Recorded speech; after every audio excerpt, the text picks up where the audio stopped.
Bienvenue dans la Minute Explicative. Rien que d'y penser, j'ai très faim. Mais dis donc, qu'est-ce que le fromage ?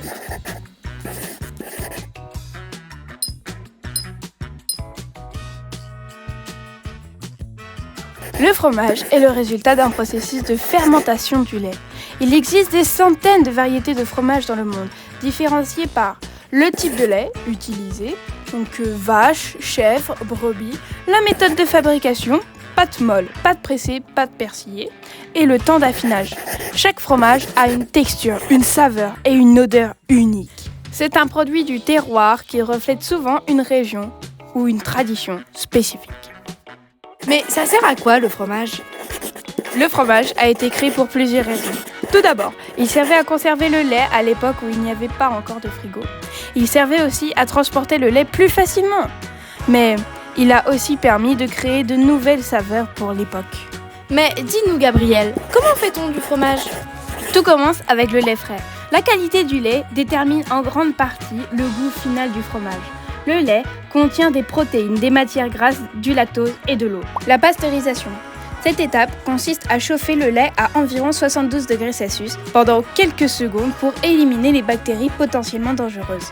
Certains fromages traditionnels sont fabriqués avec du lait cru non pasteurisé pour préserver leur caractère unique. L'ensemencement.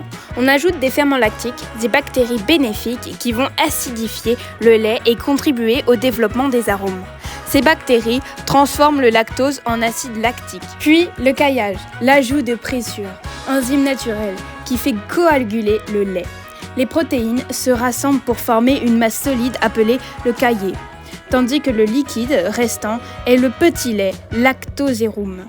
Ce processus prend généralement entre 30 minutes et 2 heures. Le décaillage et l'égouttage. Le caillé est découpé en petits morceaux pour faciliter l'évacuation du petit lait. La taille des morceaux influence la texture finale. De gros morceaux donnent des fromages plus humides. De petits morceaux, des fromages plus secs. Le moulage. Le caillé égoutté est placé dans les moules qui donneront sa forme au fromage. Un pressage peut être appliqué pour éliminer davantage de petits laits et obtenir une pâte plus ferme. Le salage. Le sel est appliqué en surface ou alors le fromage est planté dans une saumure.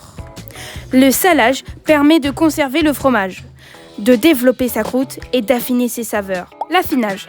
Le fromage est placé en cave d'affinage où il va mûrir pendant plusieurs semaines, des mois ou même des années selon son type de fromage.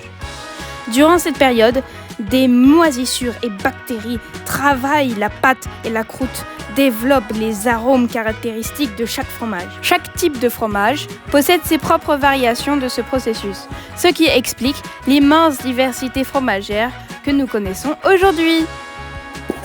Mais qu'est-ce qu'il y a dans le fromage ? À la base, il y a du lait, de vache, de chèvre, de brebis ou même de bufflonne. Ensuite, on y ajoute des ferments lactiques, ce sont des bactéries gentilles entre guillemets, qui transforment le sucre du lait, lactose, en acide lactique. De la présure, une enzyme naturelle qui fait cailler le lait, c'est-à-dire qu'elle le transforme en une masse solide, le caillé. Du sel, pour donner du goût et assurer la conservation.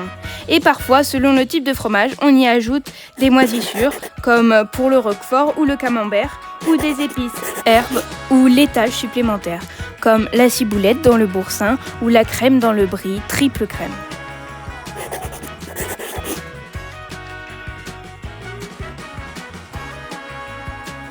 Comme de la ciboulette dans le boursin ou de la crème de la brie, triple crème.